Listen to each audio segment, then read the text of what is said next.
Coffee ನಾಡಿನಲ್ಲಿ ಮಹಿಳೆಯನ್ನ ಬಲಿ ಪಡೆದಿರುವಂತಹ ಕಾಡಾನೆ ಈಗ ಸೆರೆಯಾಗಿದೆ. ಚಿಕ್ಕಮಗಳೂರು ತಾಲೂಕಿನ ಕೆರೆಮನೆ ಬಳಿ ಕಾಡಾನೆ ಲಾಕ್ ಆಗಿದ್ದು 7 ಸಾಕಾನೆಗಳ ಕಾರ್ಯಾಚರಣೆಯಿಂದ ಒಂಟಿ ಸಲಗವನ್ನು ಸೆರೆ ಹಿಡಿಯಲಾಗಿದೆ. ಚಿಕ್ಕಮಗಳೂರು ತಾಲೂಕಿನ ಬೆರಣಗೋಡು ಬಳಿ ನಡೆದಿರುವಂತಹ ಕಾರ್ಯಾಚರಣೆಯಲ್ಲಿ ಸೆರೆ ಹಿಡಿಯಲಾಗಿದೆ. ಮಹಿಳೆಯನ್ನ ಕೊಂದು ಅರ್ಧ ಗಂಟೆಯಲ್ಲೇ ಕಾರ್ಯಾಚರಣೆಯನ್ನು ಶುರು ಮಾಡಲಾಗಿತ್ತು. 70 ಸಿಬ್ಬಂದಿ ನೇತೃತ್ವದಲ್ಲಿ ನಡೆದಿರುವಂತಹ ಕಾರ್ಯಾಚರಣೆ ಕೊನೆಗೂ ಯಶಸ್ವಿಯಾಗಿದೆ. 2 ಗಂಟೆಗಳ ಕಾರ್ಯಾಚರಣೆಯ ಬಳಿಕ ಒಂಟಿ ಸಲಗವನ್ನು ಲಾಕ್ ಮಾಡಲಾಗಿದೆ. ಕಾಡಾನೆಯನ್ನು ಶಿವಮೊಗ್ಗದ ಸಕ್ರೆಬೈಲು ಬಿಡಾರಕ್ಕೆ ಈಗ ರವಾನೆ ಮಾಡಲಾಗಿದೆ. ಒಬ್ಬ ಮಹಿಳೆಯ ಸಾವಿಗೆ ಕಾರಣ ಆಗಿರುವಂತಹ ಈ ಒಂಟಿ ಸಲಗ ಇದನ್ನು ಹಿಡಿಬೇಕು ಅನ್ನುವಂತಹ ಕಾರಣಕ್ಕಾಗಿ ಬಹಳಷ್ಟು ಪ್ರಯತ್ನಗಳನ್ನು ಮಾಡಲಾಗ್ತಾ ಇತ್ತು. ಈಗ ಕೊನೆಗೂ ಸಹ 7 ಸಾಕಾನೆಗಳು, ಅದರಲ್ಲಿ ಭೀಮ, ಜೂನಿಯರ್ ಅರ್ಜುನ್, ಶ್ರೀಕಂಠ, ಭೀಷ್ಮ ಸೇರಿದಂತೆ ಒಟ್ಟು 7 ಸಾಕಾನೆಗಳಿಂದ ಕಾರ್ಯಾಚರಣೆಯನ್ನು ಮಾಡಲಾಗಿತ್ತು. ಕೊನೆಗೂ ಸಹ ಆ ಆನೆಯನ್ನ, ಒಂಟಿ ಸಲಗವನ್ನ, ಒಬ್ಬ ಮಹಿಳೆಯ ಸಾವಿಗೆ ಕಾರಣ ಆಗಿರುವಂತಹ ಆನೆಯನ್ನ ಹಿಡಿಯುವಲ್ಲಿ ಕೊನೆಗೂ ಯಶಸ್ವಿಯಾಗಿದ್ದಾರೆ. ಆ ದೃಶ್ಯಾವಳಿಗಳನ್ನು ನೀವು ನೋಡ್ತಾ ಇದ್ದೀರಾ.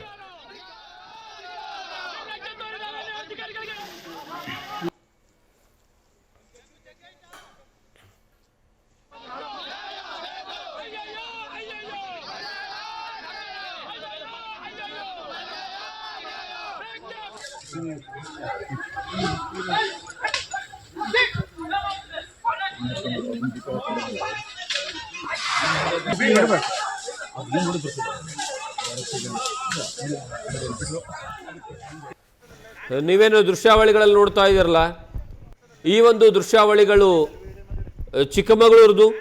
ಅಲ್ಲಿ ಒಂದು ಆನೆ ಒಂಟಿ ಸಲಗ ದೊಡ್ಡ ಮಟ್ಟದಲ್ಲಿ ಅಲ್ಲಿರುವಂತಹ ಜನರಿಗೆ ತೊಂದರೆಯನ್ನು ಕೊಡ್ತಾ ಇತ್ತು. ತಮ್ಮ ತೋಟದಲ್ಲಿ ಹೋಗಿ ಕೆಲಸವನ್ನು ಮಾಡ್ತಾ ಇರುವಂತಹ ಮಹಿಳೆಯ ಮೇಲೆ ದಾಳಿಯನ್ನು ಮಾಡಿ ಆ ಆನೆ ಒಬ್ಬ ಮಹಿಳೆಯ ಸಾವಿಗೆ ಕಾರಣವಾಗಿತ್ತು. ಅದಾದ ಮೇಲೆ ಅಲ್ಲಿ ಇರುವಂತಹ ಜನರ ಆಕ್ರೋಶಕ್ಕೆ ಇದು ಕಾರಣ ಆಗಿತ್ತು. ಕಾರಣ ಏನು ಅಂದರೆ, ಈ ರೀತಿಯಾಗಿ ಒಂಟಿ ಸಲಗ ಬಂದು ಕಾಡಾನೆ ಬಂದು ದಾಳಿಯನ್ನು ಮಾಡಿ ಒಬ್ಬ ಮಹಿಳೆಯ ಸಾವಿಗೆ ಕಾರಣ ಆದರೂ ಅಲ್ಲಿರುವಂತಹ ಅಧಿಕಾರಿಗಳು ಯಾವುದೇ ಕಾರಣಕ್ಕೂ ಅದನ್ನು ಸೆರೆ ಹಿಡಿತಾ ಇಲ್ಲ ಅನ್ನುವಂತಹ ಆರೋಪ ಕೇಳಿ ಬಂದಿತ್ತು. ಅದಾದ ಮೇಲೆ ಅರಣ್ಯ ಇಲಾಖೆಯ ಅಧಿಕಾರಿಗಳು ನೇರವಾಗಿ ಒಟ್ಟು 7 ಸಾಕಾನೆಗಳನ್ನು ತೆಗೆದುಕೊಂಡು ಬರ್ತಾರೆ. ಸಾಕಾನೆಗಳನ್ನು ತೆಗೆದುಕೊಂಡು ಬಂದು ಪಳಗಿರುವಂತಹ ಆನೆಗಳನ್ನು ತೆಗೆದುಕೊಂಡು ಬಂದು ಆ ಒಂದು ಒಂಟಿ ಸಲಗದ ಕಾರ್ಯಾಚರಣೆಯನ್ನು ಶುರು ಮಾಡ್ತಾರೆ. ಆ ಒಂಟಿ ಸಲಗವನ್ನು ಹಿಡಿಲೇಬೇಕು ಅನ್ನುವಂತಹ ಕಾರ್ಯಾಚರಣೆ ಮಾಡ್ತಾರೆ. ಅದರಲ್ಲಿ 7 ಸಾಕಾನೆ, 70 ಜನ ಅರಣ್ಯ ಇಲಾಖೆಯ ಸಿಬ್ಬಂದಿ ಜೊತೆಗೆ ಸ್ಥಳೀಯ ಸಿಬ್ಬಂದಿಗಳು ಸಹ ಭಾಗಿಯಾಗ್ತಾರೆ. ಅದಾದ ಮೇಲೆ ಕೊನೆಗೂ ಸಹ ಆ ಆನೆಯನ್ನು 2 ಗಂಟೆಗಳ ಕಾರ್ಯಾಚರಣೆಯನ್ನು ಮಾಡಿ ಆ ಆನೆಯನ್ನು ಹಿಡಿಯುವಲ್ಲಿ ಯಶಸ್ವಿಯಾಗಿದ್ದಾರೆ. ಆ ಕಾರ್ಯಾಚರಣೆಯ ದೃಶ್ಯಾವಳಿಗಳು ಮತ್ತು ಆ ಕಾಡಾನೆ ಒಂಟಿ ಸಲಗ ಏನಿತ್ತಲ್ಲ ಅದನ್ನು ಹಿಡಿದಿರುವಂತಹ ದೃಶ್ಯಾವಳಿಗಳನ್ನು ನೀವು ನೋಡ್ತಾ ಇದ್ದೀರಾ. ಅಲ್ಲೊಂದು ಮನ್ಕೊಂಡಿದೆಯಲ್ಲ ಆನೆ, ಅದೇ ಆನೆ, ಅದು ಒಂಟಿ ಸಲಗ. ಕಾಡಾನೆ, ಅದೇ ಆನೆಯ ದಾಳಿಗೆ ಒಬ್ಬ ಮಹಿಳೆ ತಮ್ಮ ಪ್ರಾಣವನ್ನು ಕಳ್ಕೊಳ್ಬೇಕಾದಂತಹ ಅನಿವಾರ್ಯದ ಪರಿಸ್ಥಿತಿ ನಿರ್ಮಾಣವಾಗಿತ್ತು. ಕೊನೆಗೂ ಸಹ ಈಗ ಆ ಒಂಟಿ ಸಲಗವನ್ನು ಹಿಡಿಯುವಲ್ಲಿ ಯಶಸ್ವಿಯಾಗಿದ್ದಾರೆ.